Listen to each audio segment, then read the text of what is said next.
Всім привіт! Мене звати Маріам, і сьогодні я хочу зачитати вам свій твір, деякі мої думки про Україну, про те, що зараз відбувається з нашою державою. Я довго думала і днями міркувала, що ж це таке, чому трапляється таке саме з нами, чому у світі все окей, здається, не бідують люди, можливо, є якісь проблеми, проте про них скоро забудуть, а у нас вічна темнота, забуття, немов довічна мерзлота, як на день, то все якась біда, просто щось в душі болить і горить, не дозволяє вільно зітхнути ні на якусь одну мить.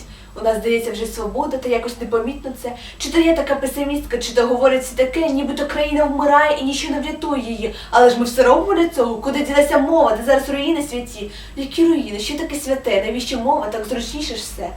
І все погано, так погано, ми постійно блукаємо, щось шукаємо. Хоча про що це? Ми все забули, у нас нема країни, її нас крали, її експлуатують.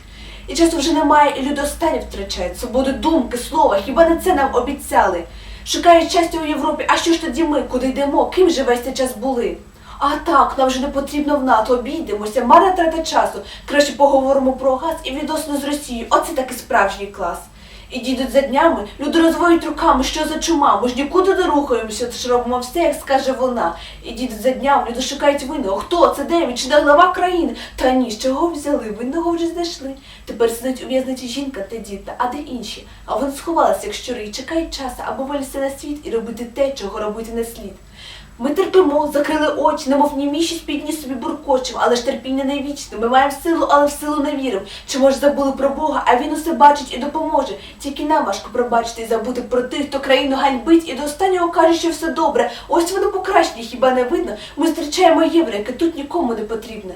Чому пишу про це? Я ж не перша, але коли болить, то все назовні рветься. І хочеться кричати, горлати, що за країни, чому так важко, хіба ми винні? А може винні, ми ж нічого не робимо, ми лише говоримо, деяка погода, і краще сонце сяє де, а сяє воно в серці, тільки в нас от згасло.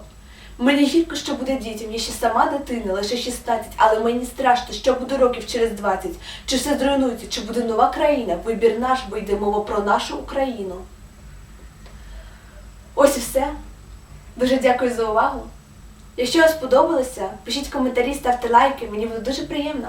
Ще раз дякую за увагу і до побачення.